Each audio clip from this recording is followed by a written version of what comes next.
ونشهد أن سيدنا وسندنا وحبيبنا وحبيب ربنا وطبيبنا وطبيب قلوبنا ومولانا محمدا عبده ورسوله الذي أرسل إلى الناس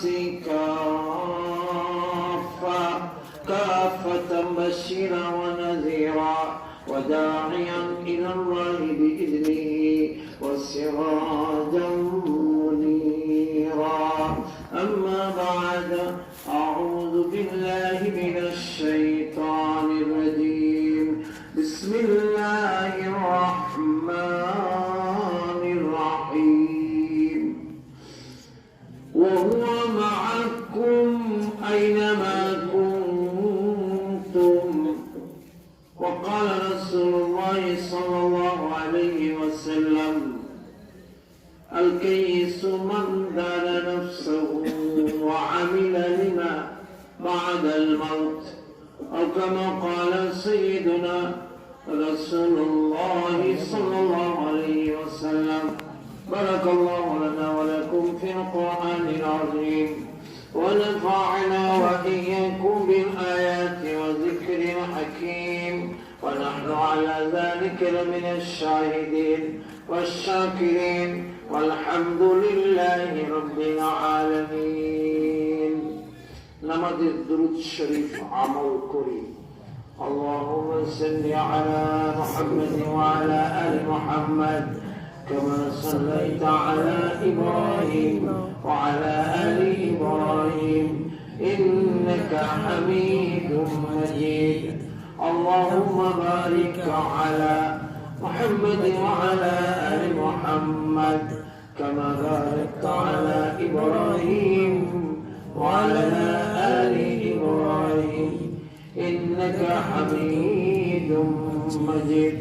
محبت الشتي بلغ العلا بكماله، كشف الدجى بجماله، حسنت جميع خصاله. صلوا عليه. صاحب خلق عظيم، مظهر جود عميم. صاحب خلق عظيم، مظهر جود عميم. آیت رحمت کے اوشان رؤوف رحیم. بلغ العلا بکماله، کشف الدجى بجماله، حسنت جميع خصاله. رحمت للعالمین خاندش خداوند کریم. خلق و خلق و قول و فعل، خدا و سمت و حمید. بلغ العلا بکماله، کشف الدجى بجماله، حسنت جميع خصاله.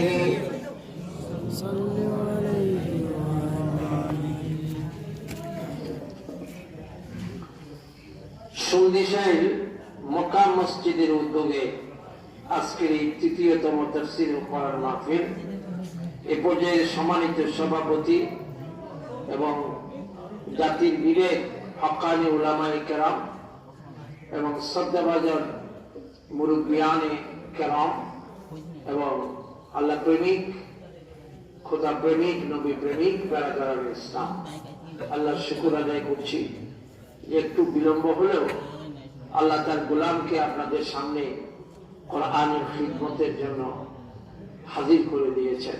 আপনারাও হাজির আছেন। আল্লাহর মেহেরবানি, শুকর আদায় করি আমরা সকলে বড় আওয়াজে বলে আলহামদুলিল্লাহ। কোরআনুল কারীমের ছোট্ট একটা আয়াত তিলাওয়াত করেছি। আয়াতের অংশ, পুরো আয়াত না, এটা অংশ। আল্লাহ বলেন ওয়া হুয়া মাআকুম, তিনি আছেন তোমাদের সাথে। তিনি কে? জোরে বলুন আল্লাহর নামটা মহব্বতের সাথে মুখ ভরে বলুন আল্লাহ আল্লাহ। তিনি আছেন তোমাদের সাথে। তিনি কে? আল্লাহ। আইনামা কুনতুম, তোমরা যেখানেই থাকো, মসজিদে থাকো আর মন্দিরে থাকো, তোমরা বাড়িতে থাকো আর বাজারে থাকো, লন্ডনে থাকো আর বাংলাদেশে থাকো, যেখানেই থাকো না কেন, যে অবস্থায় থাকো না কেন, তিনি আছেন তোমাদের সাথে। তিনি আছেন আমাদের সাথে। কতটুক সাথে আছে আল্লাহ, আমাদের কতটুক কাছে আছেন? অন্য আয়াতে আল্লাহ বলেন নাহনু আকরাবু মিন হাবলিল ওয়ারিদ।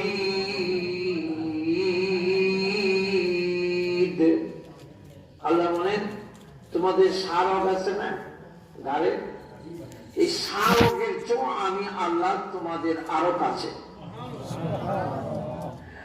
আমি আমার যতটুকু না কাছে, আপনারা আপনাদের যতটুকু না কাছে, আল্লাহ তার চেয়ে কাছে। এত কাছে আল্লাহ। আল্লাহরে আমরা দেখি না। হ্যাঁ,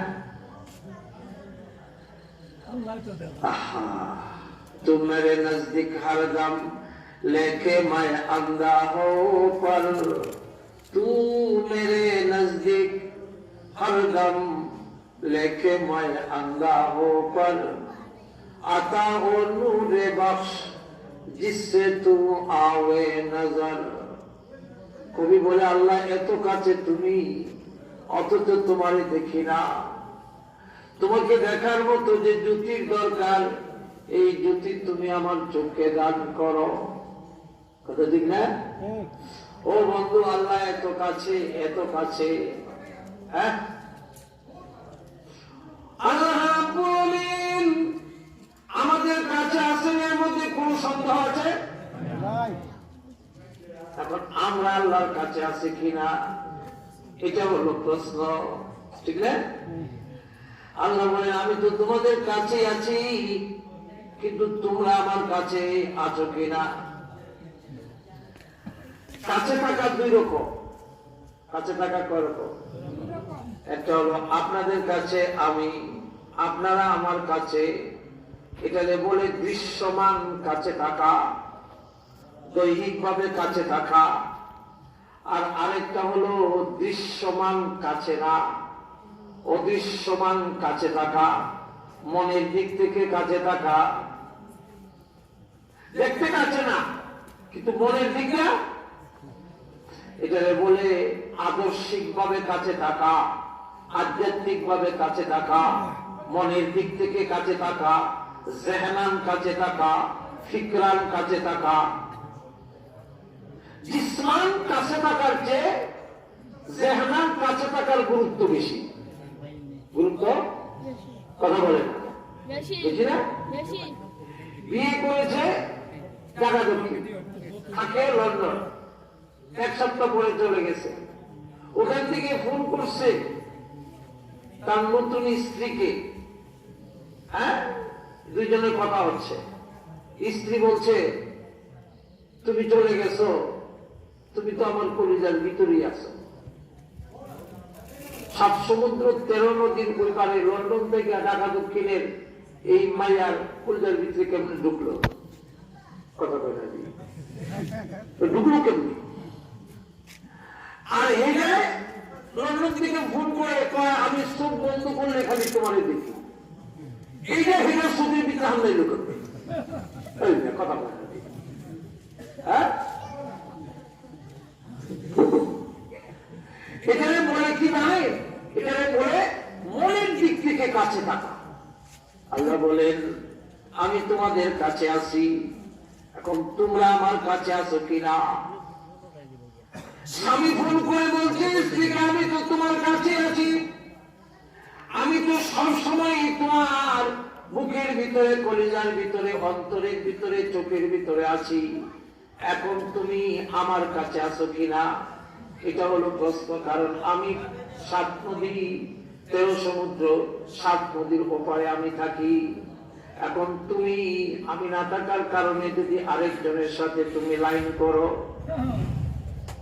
তাহলে তো আমার কাছে টাকা হইল না, কথা বলে কাছে টাকা হইল। মোবাইলে যদি তুমি আরেকজনের সাথে প্রেম করো, আরেকজনের সাথে যদি ঘুরতে যাও, আনন্দ করো, ফুর্তি করো, তোমার সৌন্দর্য দেখাও, তাহলে তুমি তো আর আমার কাছে থাকলা না, আমি তো তোমার কাছে ঠিকই আছি, কথা বলে না। আল্লাহ বলে আমি তো তোমাদের কাছে ঠিকই আছি, এখন তোমরা আমার কাছে আসো কিনা, আমি তো অনেক দূরে, তোমরা এখন আমার কাছে আসো কিনা, এটাই তো হলো বড় বিষয়, কথা ঠিক না বেঠিক? এবার বলেন আল্লাহ আমাদের কাছে আছেন, আমরা কি আল্লাহর কাছে যাইতে চাই? চাই চাই। আল্লাহর কাছে যাওয়ার একটাই মাধ্যম, সেটা হলো ইবাদত করতে হবে। কি করতে হবে? ইবাদত যে যত বেশি করবে সে আল্লাহর তত কাছে যাবে, কথা ঠিক না? কথা বলে একটা হলো জিসমি ভাবে কাছে থাকা, আর একটা হলো মনের দিক থেকে কাছে থাকা, ঠিক না? এবার আসেন বন্ধু, মুফতি শফি রহমতুল্লাহ আলাইহি এই উপমহাদেশের একজন বড় আলেম, আল্লাহর ওলি, বড় আলেম, মারিফুল কোরআনের মুসান্নিফ।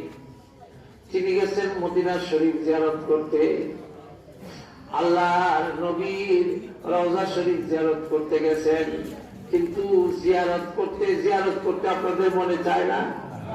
চায় না?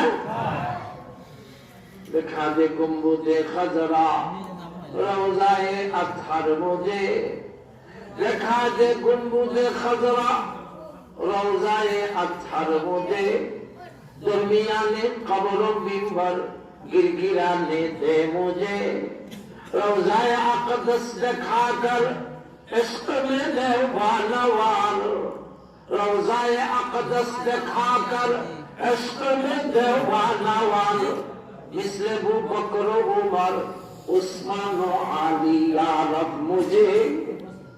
কান্না মনে চায় নবীর রওজা জিয়ারত করতে, সকলে মন চায় না?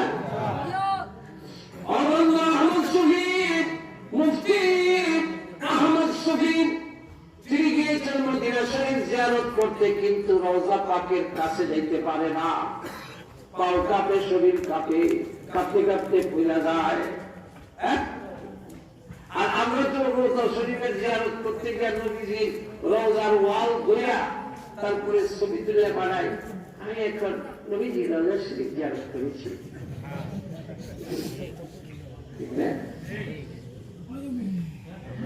আর এত বড় আলেম নবী রওজা শরীফ দেখে কাছে যেতে পারে না, পাও কাঁপে। আমাদের কাছে তো এই সন্ধিশের গুরুস্থান আর মদিনা শরীফের নবীর কবর তো সমানই, কথা বলেন। কারণ আমরা তো আমরা 9 ক্লাস কমেট্রিক পাস, কথা বলেন।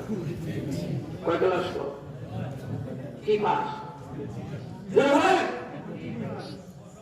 অর্থাৎ আমাদের কোন নবী সম্পর্কে কোন নেই, নবীর শান, নবীর মান, নবীর মর্যাদা, নবীর মাহাত্ম্য, নবীর আদব, নবীর আজমত, নবীর শাস্ত্র, নবীর আসার, নবীর নবুয়ত, এই সম্পর্কে আমাদের কোনো কিছু জানাই নেই। আমরা তো 9 ক্লাস কমেট্রিক পাস। এই জন্য ঢাকা দক্ষিণের গুরুস্থান, বাংলাদেশের গুরুস্থান ও মদিনা শরীফের সমান আমাদের কাছে, কত ঠিক না? ভালো করে বুঝেন, মুফতি শফি রহমতুল্লাহ আলাইহি যেতে পারে না, পাও কাঁপে। ও বন্ধু, কেন কাঁপে? মুফতি শফি রহমতুল্লাহ আলাইহি জানেন যিনি নবীজি, তার শান কত, আর যে জমিনে ঘুমায় আছেন এই রওজার দাম কত তিনি জানেন। মুহাদ্দিসুল আসর আনোয়ার শাহ কাশ্মীরি রহমতুল্লাহ আলাইহি বলেন, নবীর রওজা শরীফের দাম কত তুমি জানো? ও মদিনা জিয়ারত করে নেওয়ালা, বাংলাদেশ থেকে আসছো জিয়ারত করতে, গিয়া একদম নবীর গ্রিল দইরা ছবি তুলো, তুমি কি জানো নবীর রওজা শরীফের দাম কত? আনোয়ার শাহ কাশ্মীরি রহমাতুল্লাহ আলাইহি বলেন, পাকিজা তারাজ আরশে বরি জান্নাতে ফেরদাউস, পাকিজা তারাজ আরশে বরি জান্নাতে ফেরদাউস, আরাম গাহে পাকে রসূলে আরবি है आज़ारी बैत नबवी याद रहे कायदा लब कशी आदबी है आहिस्ता कदम पुस्ते निगाह पुस्ते सदा हो आहिस्ता कदम पुस्ते निगाह पुस्ते सदा हो आबीदा यहाँ रूह रसूल अरबी है।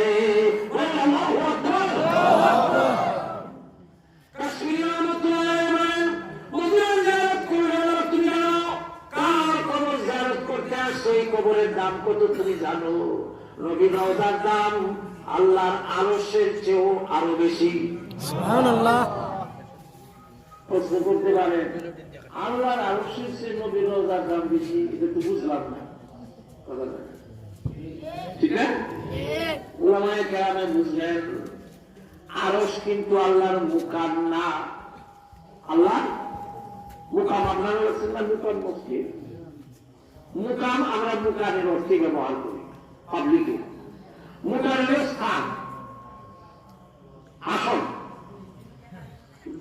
এটার নাম হলো মুকাম, আর আমার নাম হলো মাকিম। এটা মাকাম, এটা মাকিম। আসন এর নাম মাকাম, যে বসে তার নাম আসিন, আরবিতে কয় মাকিম। কি বলে? মাকিম।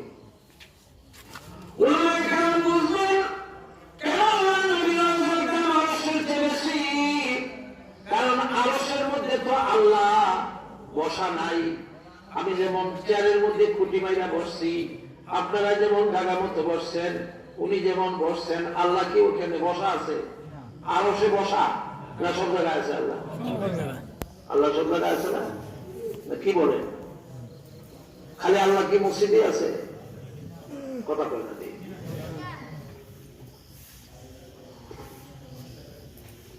আমি যখন ঢাকা যাই তখন 11টার সময় ঢাকায়া কুট্টি ঢাকায়া কথা বলে, ঢাকার ভাষা আলাদা। মসজিদে এসে খুলতে কয় 11টার সময়। দুই যুবক আসছে, এসে বলে আবে মসজিদ, মসজিদ সব কই গেল? মসজিদ খুলে, মসজিদ সব কই না। মসজিদ 11টার সময় খুলবো কেন? মসজিদ তো খুলবো 1টার সময়, আজান দিব, নামাজ পড়বো। 11টার সময় মসজিদ খুলবো কেন? আমরা দুইজন আছি মসজিদের ভিতরে, নামু মসজিদের ভিতরে কসম করুন। কসম কি করবো? কিরা কাটু ঢাকায় বাসায় কয় কি কিরা কাটু। তো মসজিদে কয় বেটা কি হয়েছে? ও আমার দুস্থ লাগে, টাকা নিচে 500, 2 মাস আগে। এখন টাকা স্বীকার হয় না, স্বীকার যায় না, মানে ও স্বীকার করে। কথা বুঝতে পাই? আমার কথা কি বুঝে? এখন আমার তো কোনো সাক্ষী চুক্তি নাই ক্যা? তারপর আমার তো কোনো সাক্ষী চুক্তি নাই ক্যা? এখন ও তো আমার টাকা দিবার চায় না, আমি তার কাছ থেকে টাকা নিয়ে নেই। আমি বলতে মসজিদের কি? আমি খাওয়াইলাম, খাওয়াই করে মসজিদের ভিতরে কি? এরকম হলে না, মহল্লাকে বিচার টিচার কর, তোমার মনে বলিস তো না, বিচার কর। মহল্লার মসজিদের ভিতরে কি? মসজিদের ভিতরে গিয়ে যদি কইবার পারে যে আমি টাকা পাই না, তাহলে আমার কোনো দাবি নেই ক্যা? আমি বললাম এই মসজিদের ভিতরে কইতে পারবো না, এটা তুই কেমনে বুঝলে? মসজিদ আল্লাহ ঘর না? আমি কহ মসজিদ তো আল্লাহ ঘর। মসজিদের কোন কি আল্লাহ বলে দিচ্ছে? মসজিদের ঘরে যখন চুরি করে নেয় চুরি, তখন আল্লাহ কি করে? ঘরে ঘরে কি করে? আমার আপনি হুজুর, আপনি কেসকি মানা কথা কন, কেসকি মানা কথা কন। আমি কই মসজিদের কেস বন্ধ টাকা হয়ে যায়, আমার ঘরের ভিতরে, আমার ঘরের ভিতরে ঘরে থাকে, মসজিদের কেস বন্ধ টাকা নেই কেমন? মানে চুরি করে নিয়ে যায়। আমি কি করে আমার কি করবে চান? আমি বলি তুই যেখানে এখানে খাওয়াচ্ছস এখানে কি আল্লাহ নাই? কহ আছে তো। আমি কোথায় এখানে যে মিথ্যা কথা বলতে পারে? এটা মসজিদের মিথ্যা কথা কয় না। যেখানে সংসদে মিথ্যা কথা বলতে পারে এখানেও মিথ্যা কথা বলতে পারে, কথা কয় না। যেখানে ঢাকার সংসদে মিথ্যা কথা কয় এটা এলাকায় এসে মসজিদে শুক্রবার মিথ্যা কথা কয়, কথা বলে।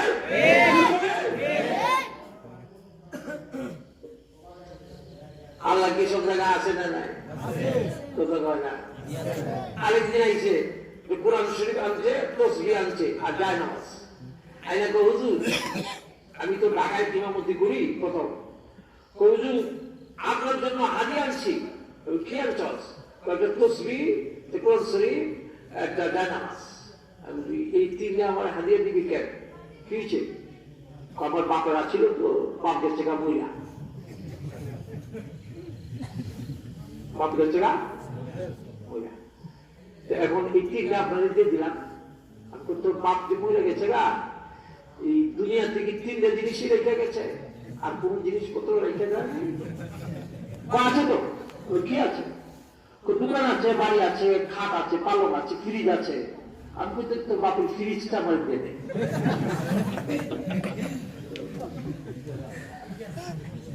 কোরআন শরীফ কিন্তু ভরা মসজিদে, কোরআন শরীফ পুরা হইতে হইতে সিরা দিয়ে পড়ে গেলা, কোনো লোক নাই, আমার এই দোস্ত।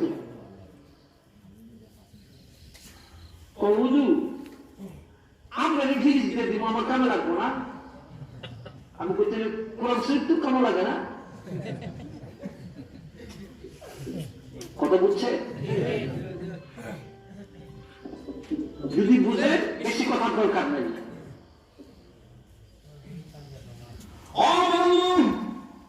ভালো করে বুঝেন, আপনি এখন এই মসজিদে নামাজ পড়েন, আপনি চলে যাওয়ার পরে আপনার জায়গায় আপনার ছেলে নামাজ পড়ার মতো তাহলে বানাইলেন কিনা? আপনি না থাকলে আপনার বাড়ি কেমনে চলবে এই বিদ্যা তাহলে শিখাইয়া দিচ্ছেন। আপনি না থাকলে আপনার দোকান কেমনে চালাইবে এটা কিন্তু তাহলে শিখাইয়া দিচ্ছেন। আপনি না থাকলে মসজিদে আপনার জায়গা সে কেমনে চালাবে এটা কিন্তু শিখার নাই। কথা ঠিক না বেটি? জোরে বলেন ঠিক না বেটি? আমি ছিলাম, আল্লাহ সব জায়গায় আছে না নাই? জোরে বলেন। আল্লাহ রাব্বুল আমিন পরিষ্কার করে বলছেন আমি সব জায়গায় আছি, কিন্তু সব জায়গায় নেট নাই। মোবাইল সব জায়গায় আছে না? নেট কি সব জায়গায় আছে? মাঝে মাঝে নেট ফেল করে না? আল্লাহ বলে আমি সব জায়গায় আছি, সবার কাছে আছি, সারগের চেয়েও কাছে আছি, কিন্তু এত কাছে থাকার পরও মাঝে মধ্যে কিন্তু নেট থাকে না। আমার বান্দা যদি নামাজ পড়ে তাহলে নেটের ভিতরে থাকে, আর যদি নামাজ না পড়ে মসজিদের সাথে যদি সম্পর্ক না থাকে নেটের বাইরে থাকে, চিল্লাচিল্লি করলেও শোনা যায় না। হ্যালো ভাই সাহেব বড় ডিস্টার্ব করে, ভাই সাহেব নেটে বড় ডিস্টার্ব করে। আচ্ছা রাইতি মনে পড় শোনা যায় না, বেশি লইয়া বলে উঠে না।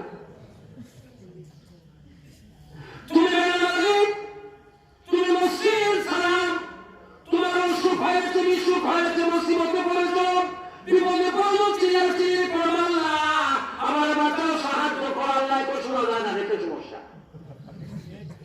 তুই বাজান না। কোরআন শরীফ পড়েন ইন্নী মাআকুম, আল্লাহ বলে আমি আছি তোর সাথে। লাইন আকামতুমুস সালাত, যদি তুই নামাজ পড়স। গ্রামীণ মোবাইলে কয় দূরত্ব যতই থাকুক কাছে থাকুক, বাবা কাছে থাকুক। কেমনে? আবার একটা সিম নৌকা পুরি দিছি নৌকা।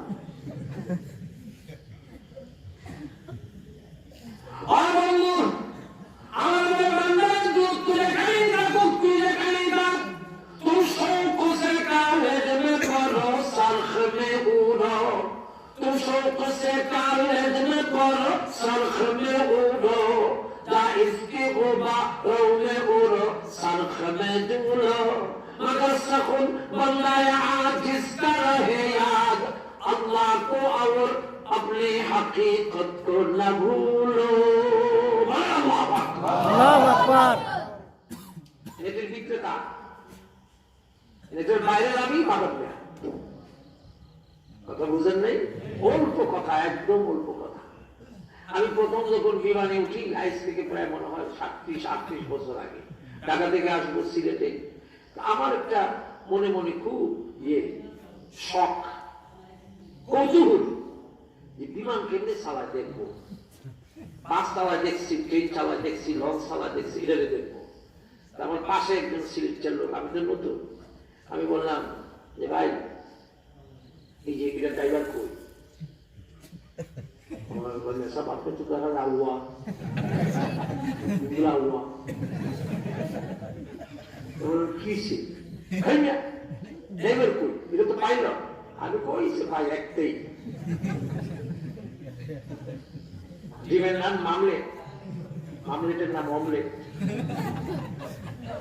গ্রামের বেশি কইছে মহিলা, পরে হইছে লেডিস, এরপর হইছে ম্যাডাম। একটাই জিনিস, তো একটাই নাকি জিনিস একটা না? আমি এবার সিলেট হিট টাউন হোটেলে ছিলাম, মনে থাকবে সকালে নাস্তা খাবো, এখন ওয়েটার যে সার্ভিস যে দেশ সে এসে বলছে স্যার, আমি বলি কি আপনি ব্রেকফাস্ট করবেন না, নাস্তা? আমি তো হ্যাঁ অবশ্যই নাস্তা তো করবোই। কি আছে কম? আমি আমার গোস্ত টোস্ত খাইতে পারি না, সমস্যা। সে খালি গোস্তের কথা বলে, মাটন, বিফ, চিকেন। আমি থুত্তুরি বাদতে গোস্ত ছাড়া কি আছে? স্যার অমলেট আছে। কি আছে? চিন্তা করলাম আমার জিন্দিগি তুই নাম শুনছি।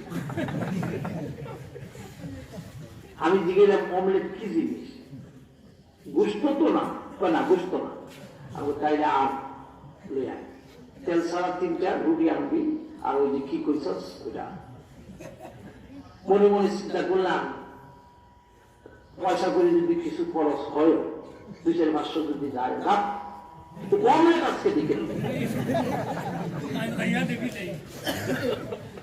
এখন বলেছে ফ্রিজটা দেখে নিয়েছে, আমি কই আগে খুল রুটি দেখো, আগে বসে এটা খুল, এটা খুলছে, খোলা লাগবে এন্ডা বালা।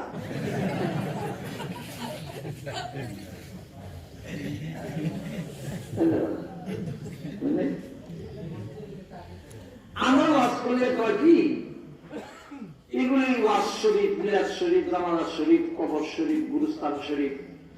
আর টেলিভিশনে যদি কুত্তার জিগরা লাগায়া দু একটা ইংরেজি কয়, দিস ইজ সায়েন্স, বিজ্ঞান। কথা বলে, কথা বলে। যাই হোক, বুঝছিলাম যে আমি ওই লোককে বললাম ভাই এই এটা যাই হোক, এটা ড্রাইভার হোক আর পাইলট হোক, কই দেখি না পর্দার দিকে সামনে পর্দা লাগাইছে, ওই যে পর্দা দিচ্ছে। আমি কই দেখি বেরি না দিতা কিন্তু মহিলা, আপনি তো এসব দেখে একবারে বলতাম আমি পর্দার ভিতরে কেন? তো কয় যান আপনাকে দিকে আসেন। গেলাম, দেখি পর্দার ভিতরে একজনে চালাইতেছে, কাজের মধ্যে সবকিছু ফিটফাট করা চালাইতেছে, কিন্তু কথা বলে কোন কথা বলে। আমি বলি যে গাড়ি চলাকালীন ড্রাইভারের সাথে কথা বলা, এটা দিকে কথা বলে কার সাথে মানুষ তো দেখি না। এটা যদি অ্যাক্সিডেন্ট হয়, গাড়ি অ্যাক্সিডেন্ট হলে হাত পা উঠে পাওয়া যায়।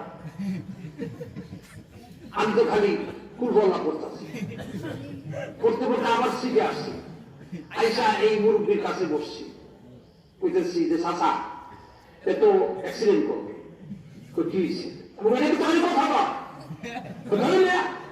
কথা কয় যে শুনেন কি কথা কয়। আসলাম এখান থেকে হে কথা কয় যে আমি পাইলট সুলতান, তার নাম সুলতান। বর্তমানে আমি এই সময়ে আমি আছি কুমিল্লা ময়নামতি ক্যান্টনমেন্টের এত 1000 ফিট 25,000 ফিট উপরে আছি। আকাশের মেঘ সাজ মেঘ আছে, অতএব আমাকে যেতে দেরি হবে। সিলেট উসমানী বিমানবন্দর, এখন উসমানী না, সিলেট বিমানবন্দর পৌঁছতে আমাকে আরো সময় লাগবে 18 থেকে 19 মিনিট। আর আমার বিমানের ভিতরে জ্বালানি জ্বালানি এই পর্যায়ে আছে। এইসব কথা বলে আমি আবার আসলাম, আইসা এই মুরব্বীরে বললাম এইসব কথা বলে তার সাথে বলে ও ঢাকাতে বিমানের কন্ট্রোল রুম আছে। কি রুম আছে? কথা বলে না, কথা বলুন। কন্ট্রোল রুম আছে, এই টাওয়ারের সাথে কথা বলে। তাই নাকি? এই কথা না বলে কি হবে? ওই বিমান আর উপরে থাকতো না, এটা ইন্তেকাল করবো আমার ওইখানে আর উপরে থাকতো না, এর ইন্তেকাল করবো না।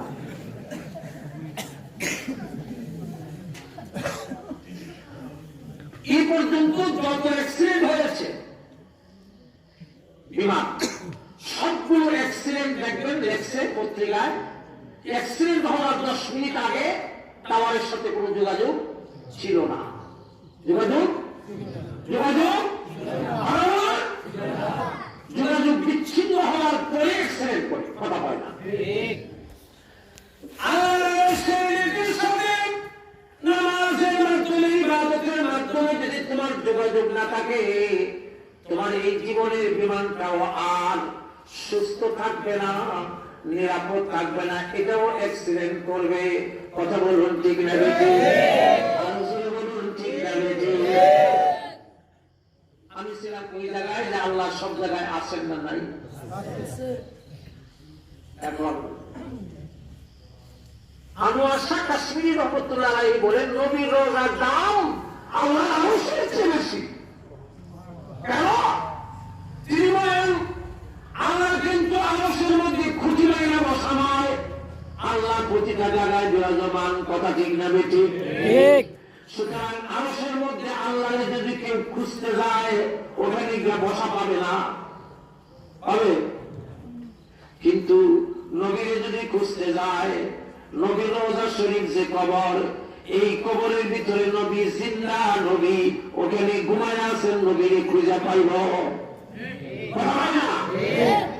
রওজা শরীফ নবীর জন্য মুকান, নবীর রওজা শরীফের জন্য মার্কিন।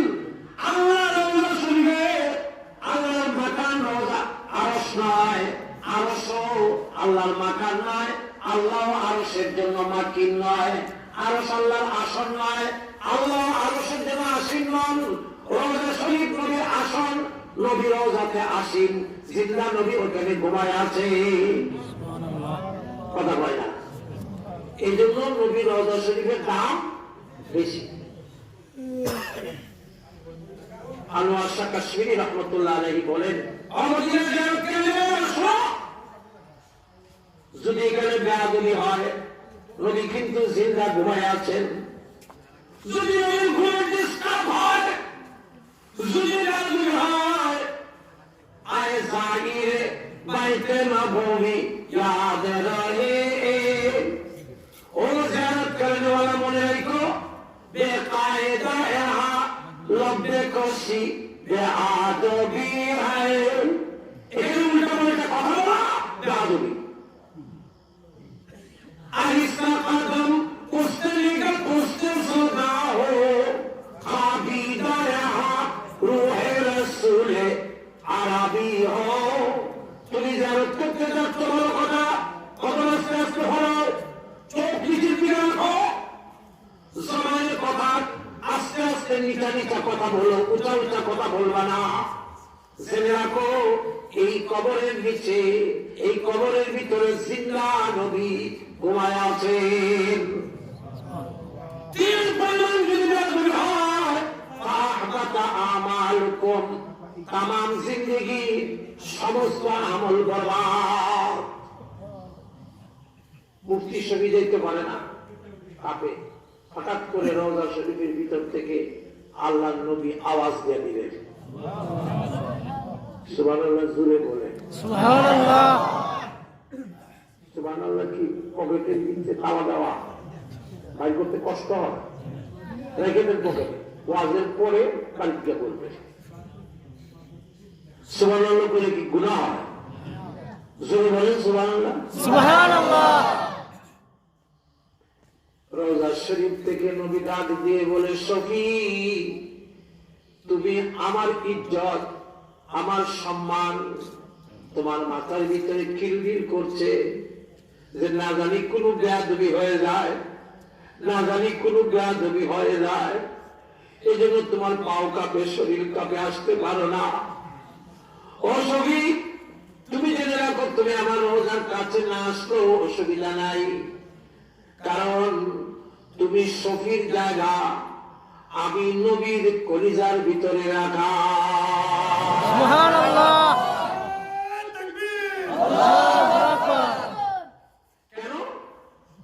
আল্লাহর রাসূল ডাক দিয়ে বলেন, সখীরে তোমার জীবনে আল্লাহর হুকুম তুমি তরক করো নাই, তোমার জীবনে তুমি নবীর তরিকা তরক করো নাই, নবীর একটা সুন্নত তুমি বাদ দাও নাই, সুতরাং তুমি দূরে থাকলেও আমি নবীর কলিজার ভিতরে তোমার জায়গা। তাহলে কাছে যাওয়ার রাস্তা কোনটা? হুকুম পালন করা। কি পালন করা? হুকুম পালন। পালন করা। কথা ঠিক না? কথা খুব ভালো করে বুঝবেন। আর নবী বলেন, সখীরে তুমি দুনিয়ার মানুষকে জানাইয়া দিও যে আল্লাহর হুকুম মানে না, আমি নবীর তরিকা মানে না, সে যদি টাকা ঠেলায় মদিনায় আইসা যদি আমি নবীর রওজা শরীফের গিরিল ভাঙ্গিয়া যদি কয়বরের উপরে ঘুমাইয়াও থাকে, তাহলে তার জায়গা আমি নবী থেকে কোটি কোটি কোটি মাইল দূরে, সে আমার কাছে না।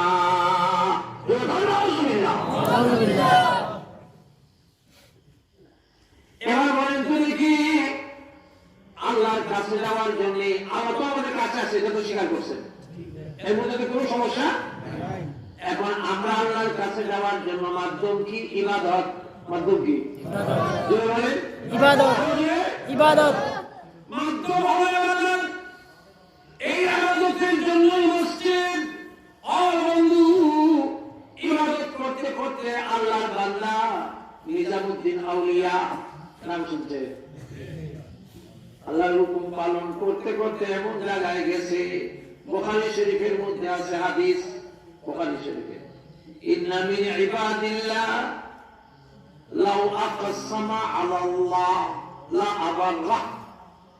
আল্লাহ নবী বলেন, কোন কোন মানুষ আল্লাহর গোলামি করতে করতে আল্লাহর এত কাছে যায়, এত কাছে যায় যে তার চোখটা আল্লাহর চোখ হয়ে যায়, তার হাতটা আল্লাহর হাত হয়ে যায়, তার পা আল্লাহর পা হয়ে যায়। সে যদি কোনো কথা বলে, এই কথারে বাস্তবায়ন করার দায়িত্ব আল্লাহ নিজের হাতে নিয়ে আনে। নিজামুদ্দিন আউলিয়ার দরবারে প্রতিদিন হাজার হাজার মানুষ যায়, আল্লাহর গোলামি শিখে, নবীর তরিকা শিখে। তখন বাদশাহ ছিল গিয়াসউদ্দিন বলবান। কে ছিল? 800 বছর আগের ঘটনা বলতেছি, ইতিহাস। খালি কোরআন হাদিস পড়ি না, ইতিহাসও পড়ি। 800 বছর আগে এই ভারতের বাদশাহ, দিল্লির সম্রাট ছিল গিয়াসউদ্দিন বলবান। এই গিয়াসউদ্দিন বলবান রাষ্ট্র চালায়, আর নিজামুদ্দিন আউলিয়া বিশ্বর বড় অলি, দিল্লি। কিন্তু ওই সম্রাট গিয়াসউদ্দিনের মন্ত্রী সবার মধ্যে দু একটা নাস্তিক মন্ত্রী ছিল। কি ছিল? আমাদের মন্ত্রী সবার মধ্যে ছিল, কিন্তু এইবার এসে প্রধানমন্ত্রী শেখ হাসিনা বলছে যে না, তোরা নাস্তিক আর একটাও রাখতাম না, সব কিছু বিদায় করছে। ঠিক না? আস্তে আস্তে বুঝতেছে যে আহমদ শফিক দোয়া ছাড়া কোনো উপায়, এই জন্য স্বরাষ্ট্রমন্ত্রী এটা পাঠাইছে 18 আর নাস্তিক যদি আসি আগের থেকে শক্তি বিদায়, এটা না? নাস্তিক মার্কার মন্ত্রী গিয়াসউদ্দিন সম্রাটকে বলল যে জাহাপনা, এই আপনার দেশে একজন যে হুজুর আছে নিজামুদ্দিন, এর তো অবস্থা ভালো না। কি যেভাবে মানুষ ভক্ত হইতেছে, পাবলিক প্রতিদিন হাজার হাজার, এইভাবে যদি দেশের সব মানুষ ভক্ত হয়ে এক সময় যদি নিজামুদ্দিন হুজুরে দাবি করে যে ভারতের বাদশাহ দিল্লির সম্রাট সে, আপনাদের তখন মানুষে আর সম্রাট মানত। আচ্ছা, এই ধরনের কথাবার্তা যদি যারা ক্ষমতার লোভী এরা যদি শুনে, এরা ভিতরে যদি দেওয়া যায়, তাহলে কি বলেন, ফাপলা ভাগানো হইতো না? ভিতরে মাজা মাজা একটু গরম হইতো না? সম্রাট গিয়াসুদ্দিন কথা তো ঠিক রে। আমি তো মনে করছি রেসারা ওয়াজকাল করা মুসিবত থাকে মাদ্রাসা চালায় করে যা করে করো, কিন্তু তোরা তো লাগান করিত এরকম তো আমি চিন্তা করছি না। চিন্তা করা পাবলিক তো হয় দিন দিন বাড়ে। হ্যাঁ, কথা বলে না, কথা বলে। এবার নাস্তিকরা বুদ্ধি দেয় যে খাওয়ান বন্ধ করে দেয়। নিজামুদ্দিন আউলিয়ার দরবারে খানকা দরবার শরীফের খাওয়ান বন্ধ করে দেন, খাওয়ান নাই যেখানে, পাবলিক নাই, সোজা হিসাব। সম্রাট জিজ্ঞেস করে, আমি তো নিজামুদ্দিন আউলিয়ার মসজিদ মাদ্রাসায় খাওয়ান দেই না, হাজার হাজার মানুষ যায় খায় কই? নাস্তিকরা কয় যারা আসে তারা নিজেরা খরচ করে আসে, আবার খরচ করে যায়, আবার যাওয়ার সময় মসজিদে মাদ্রাসায় আবার দিয়াও যায়, আবার হুজুরেও কিছু হাদিয়া দিয়া যায়। সম্রাট কয় তাইলে আমি তো সরকারি কোনো চাউল ডাল দেই না, আমি বদ্ধ করবো কেমনে? যারা আসে তারা নিজেরা আনে, নিজেরা খায়, নিজেরা দিয়ে যায়। মুসলিম আমি সরকারি কোনো বরাদ্দ দিই না। নাস্তিকরা কোন বুদ্ধি আছে, কি বুদ্ধি? বলে আপনি আইন জারি করে দেন যে মসজিদ মাদ্রাসার দান করা যাবে না, কারণ এই দানের টাকা দেয়া জঙ্গি, এই দানের টাকা দেয়া সরকারের বিরুদ্ধে ষড়যন্ত্র হয়, সুতরাং দান করা যাবে না। এই আইন করে দেন। আইন করে দিছে, নিজামুদ্দিন আউলিয়ার কানে গেছে, বাদশাহ আইন করে দিছে, নজর নিয়াজ দান সৎকার করা, নিজামুদ্দিন আউলিয়ার মসজিদ মাদ্রাসায় বন্ধ, খানা পিনা চলবে না। এবার নিজামুদ্দিন আউলিয়া বোর্ডিং এর ম্যানেজার যে নাকি খানা পাকায়, ম্যানেজারকে ডেকে বলছে, ও ম্যানেজার সাহেব, আগামীকাল থেকে আপনি চাউল পাকাইবেন ডাবল ডাবল।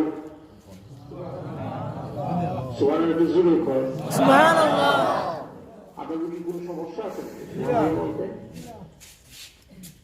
বুঝি না, ইমান এত শক্ত কিন্তু সুবহানাল্লাহ এত দুর্বল। নিজামুদ্দিন আউলিয়া ম্যানেজারকে বলে, চাউল পাকাইছস এতদিন কয় মন করে? 5 মন। কালকে থেকে পাকাই দিই 10 মন। সুবহানাল্লাহ। ম্যানেজার বলে, হুজুর কেন? কালকে থেকে আল্লাহর রহমতের লোক আসবে ডাবল ডাবল। এতদিন তো আসছে 1000 বেয়াদা, আল্লাহর রহমতে কালকে থেকে আসবে 5 থেকে 10,000 কইরা। শুরু হয়েছে ডাবল পাক ডাবল মানুষ। সম্রাটের কানে গেছে, সম্রাটের নাস্তিকরা ডাকছে, দেখে কয় তোরা না কইছে খাওয়ার নাই, যেখানে পাবলিক নেই, তখন বলে ডাবল ডাবল। নাস্তিকরা কয় স্যার আমরা তো নগদ নারায়ণ। কি নারায়ণ? আমরা যতটুকু সবজি দেখি এতটুকুই করি। এখন ফোনটা গাড়ি বিক্রি হয় এটা তো আমরা জানি না, এই লাইনের লোক তো আমরা না, আমরা নগদ নারায়ণ। কি নারায়ণ? বাচ্চা কিন্তু বুঝা ভালাইছে, শেখ হাসিনা কিন্তু বুঝা ভালাইছে। বাচ্চা বুঝে গেছে নিজামুদ্দিন আউলিয়ার সাথে টক্কর দিয়ে পারা যাবে না। মনে মনে তওবা করছে। আল্লাহ কিন্তু বলে না তুমি মনে মনে তওবা করলে হবে না, তুমি আমার দুস্থের সাথে যে বেয়াদবি করছো তোমার ভালো করে একটা শিক্ষা দিতে হবে। এই জন্য আল্লাহর কি কুদরত, সম্রাট গিয়াসুদ্দিনের পেশাব বন্ধ। পেশাব ছিলেন নেই, মুখ ছিল, পেশাব বন্ধ হলে খুব আরাম না? ও বন্ধু, নিজামুদ্দিন আউলিয়া সাথে বেয়াদবি। সম্রাটের সুদ্দিনের প্রস্তাব বদল, একদম দেশের সম্রাটের সমস্ত কবিরাজ মুলামৌলী সব চিকিৎসা শেষ, 1 সপ্তাহ হয়ে গেল প্রস্তাব ছুটে না। প্রস্রাবের যন্ত্রণায় গাদার মতো চিৎকার করতে করতে এমন বিকট চিৎকার করে, চিৎকারের ঠেলায় মন্ত্রী যারা ছিল, স্বরাষ্ট্রমন্ত্রী, পররাষ্ট্রমন্ত্রী, শিক্ষামন্ত্রী, বনমন্ত্রী, পশুমন্ত্রী, স্বাস্থ্যমন্ত্রী, মাছ মন্ত্রী, পানি মন্ত্রী, জঙ্গল মন্ত্রী যা ছিল সব এই বাদশারের তুইয়া সব পালাইছে। ওই গাদার কাছে কেউ থাকা যাবে না। শেষ পর্যন্ত তার বিয়া করা বই যেটা বেড়ে গেছে না। ওই ভাবনা থাকলে আমি বলব আছে শুধু মা। কে আছে? নামটা সুন্দর করে বলেন মহব্বতে মা। মা কি জিনিস? মা এসে বলে পৃথিবীর সব ছেড়ে চলে যেতে পারে, কিন্তু আমি, তুই আমার নারী ছিড়াধন, তুই আমার কলিজার টুকরা, নয়নের বলি, 10 মাস 10 দিন পেটে রাখছি। দুনিয়ার সব মানুষ যেতে পারে, কিন্তু আমি তো জননী, আমি তোকে ছেড়ে যেতে পারি না। বাবারে তুই তো মৃত্যুর সাথে পাঞ্জা লড়ছস, তোর জীবন মরণ সংকট, সত্য দেখছস, কিছুই তো হলো না। তুই আমার অনুমতি দে, আমি নিজামুদ্দিন হুজুরের দরবারে একটু যাই।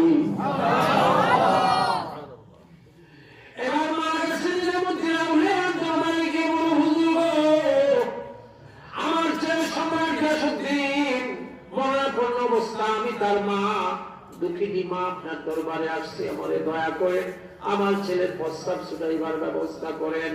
নিজামুদ্দিন আউলিয়া কয়, দয়ার মালিক আমি না, দয়ার মালিক কে?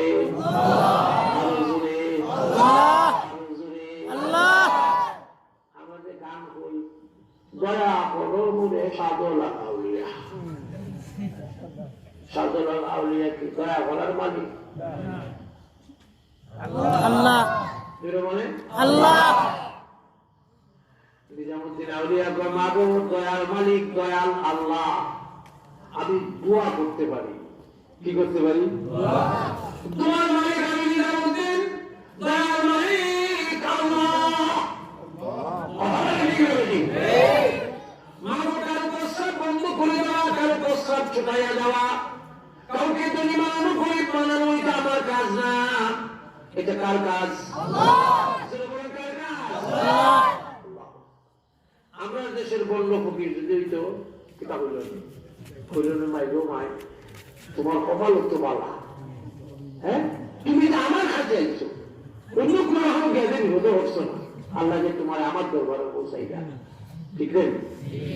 তোমার কিতাব হইছো, পেশাব ছুটাইতা, এটা কিতাব হবে, পেশাবে ইঞ্জিন সহজ দেয়। খালি তুমি আমার খালি এটা খালি কথা ঠিক করতে, ঠিক না?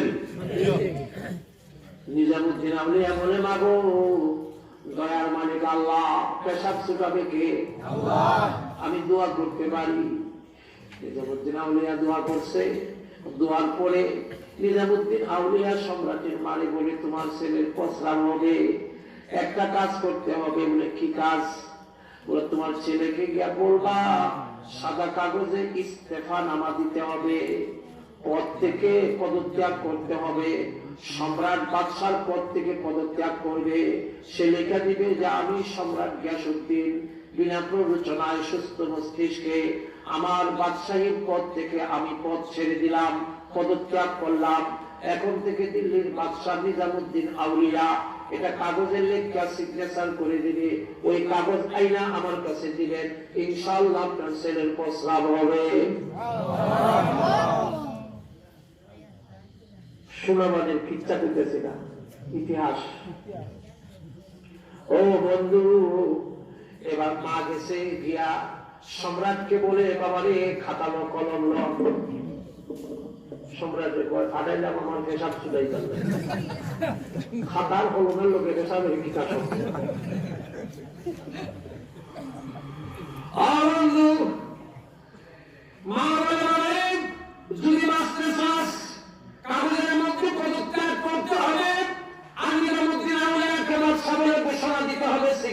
করতে হবে।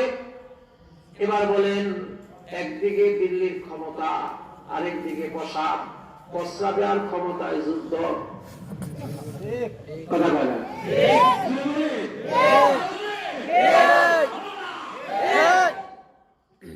একদিকে প্রস্রাব, একদিকে দিল্লির ক্ষমতা, দুইটাই যুদ্ধ শুরু হয়েছে। দেখেন কোনটা জিতে? প্রস্রাবের ক্ষমতা। ও বন্ধু, সম্রাট চিৎকার করতে করতে, মা গো কাগজ দাও, কলম দাও। মা কাগজ দিছে, কলম দিছে, তাড়াতাড়ি লেখছে, যেমনি কইছে এমনি লেখছে, সিগনেচার করে দিছে। এবার বলেন ক্ষমতার মালিককে? নিজামুদ্দিন না গিয়াসউদ্দিন?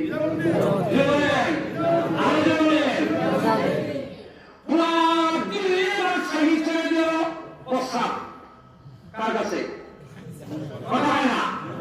একটু প্রস্তাবের জন্য তাম ভারতবর্ষের ক্ষমতা লিখিতভাবে হস্তান্তর করে দিল, ছেড়ে দিল। কাগজ নিয়ে মা গেল, গিয়া বলছে বাবা লেখে আনছি।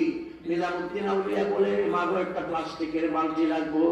প্লাস্টিকের বালতি আনছে। নিজামুদ্দিন আউলিয়া দিল্লির ক্ষমতা যে কাগজে, এই কাগজ টেনে সিরা টুকরা টুকরা কইরা বালতির নিচে দিয়া বলছে, মা বালতি নিয়ে যাও। এই বালতির মধ্যে দিল্লির ক্ষমতা যে কাগজগুলো টুকরা টুকরা করে দিলাম, এই কাগজগুলোর উপরে তোমার ছেলেরে বলবা পেশাবের মেশিনটা ঠিক করতে।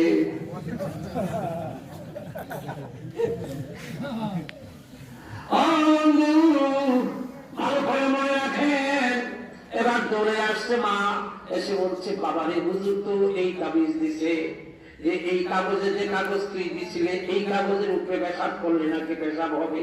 তাড়াতাড়ি বাথরুমে যা। বাথরুমে গিয়া শুধু মেশিন ফিট করছে, 1 সপ্তাহ প্রস্তাব ফরফরাইয়া।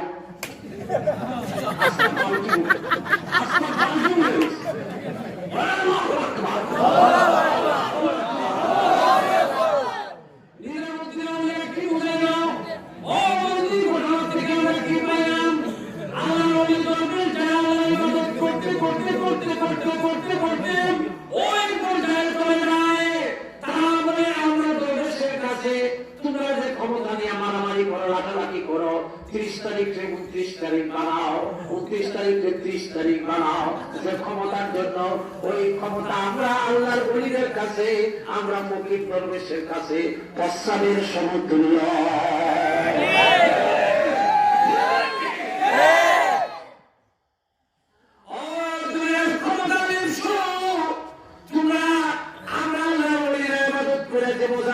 বাদশাহীর মজা পাই, এই বাদশাহীর খবর যদি তোমরা পাইতা, তাহলে আমাদের বাদশাহী ছিনাইয়া নেওয়ার জন্য তোমরা একজন আরেকজনকে খুন করতা। আমি উঠে ঠান্ডা পানিতে উজু করে তাহাজ্জুদ করে চোখের পানি ছেড়ে দিয়া যখন আমি আল্লাহর জিকির করি, নিজামুদ্দিন আউলিয়া কয়, ও গিয়াসউদ্দিন ভালো করে আসুন। আমার কাছে মনে হয় 18,000 মখলুকাত আমি নিজামুদ্দিনের কালে কালে জিকির করে লা ইলাহা ইল্লাল্লাহ, লা ইলাহা ইল্লাল্লাহ, লা ইলাহা ইল্লাল্লাহ, লা ইলাহা ইল্লাল্লাহ। আল্লাহ আল্লাহ ইচিস্তিরি আস্তনাম, শিব শুক্র মিশু জানম তামাম। আকাশকে তারা শনাখতে জানে রাখছে কুনত, ফরজন্দ আজিজ খানো মারাছে কুনত। লা ইলাহা ইল্লাল্লাহ, লা ইলাহা ইল্লাল্লাহ, লা ইলাহা ইল্লাল্লাহ, লা ইলাহা ইল্লাল্লাহ মুহাম্মাদুর রাসূলুল্লাহ। আমি বাদশাহী করি, আমার বাদশাহী আমার জিকিরের মিছিলে তালে তালে গাছপালাও মিছিল করে। আর তোরা টাকা যে মানুষ ইয়ে মিছিল করা, যদি সামনে থাকে এদিন তো একটু মুখ লাগে, আর যদি পিছিয়ে খালি টুক লাগে মাত্র না, খালি দেখা গেছে মাত্র না।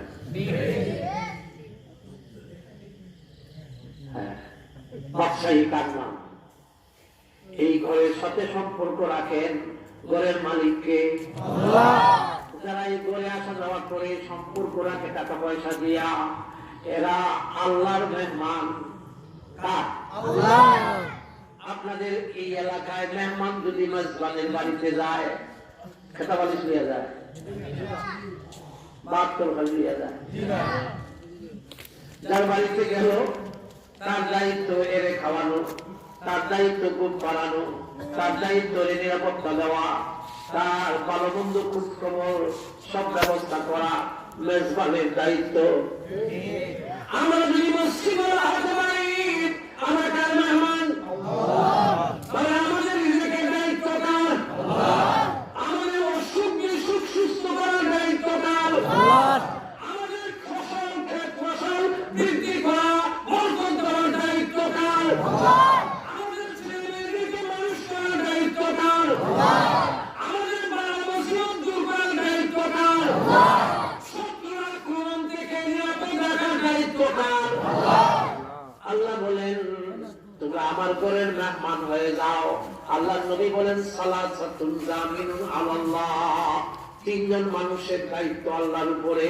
একজন মানুষ রাজুলুন খারাজা গাজিয়ান ফি সাবিলিল্লাহ, যে ব্যক্তি ঘর থেকে বাইরে এলো আল্লাহর দ্বীনের পথে জিহাদ করার জন্য, ওই লোকটার দায়িত্ব সম্পূর্ণ কার? আল্লাহ।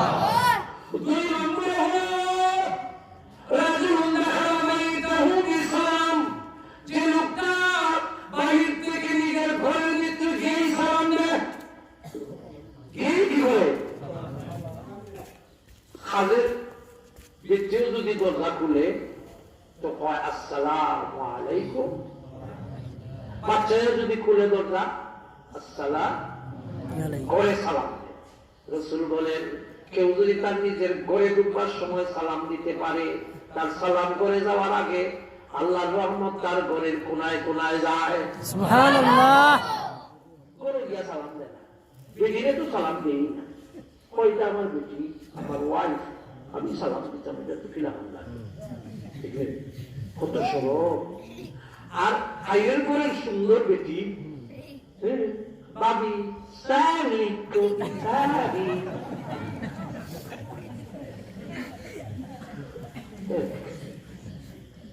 বড় সালাম দেয়। আমার এলাকায় গ্রুপ ছিল, ও হুজুর আমার ছেলের ইসলাম মাদ্রাসা এত বরবাদ হয়ে গেছে, আমারে সালাম দেয়। আমি তার বাপ না, আমার সালাম বরবাদ হয়ে দিলাম। ও সালাম দিত ঘরের মানুষ, আমি তার এখন বাপ, আমার আসলে মনে করি।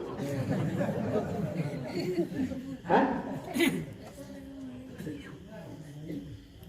आकस के नादानत के बदानत जहले मरद कब आबाद होता है बमानत।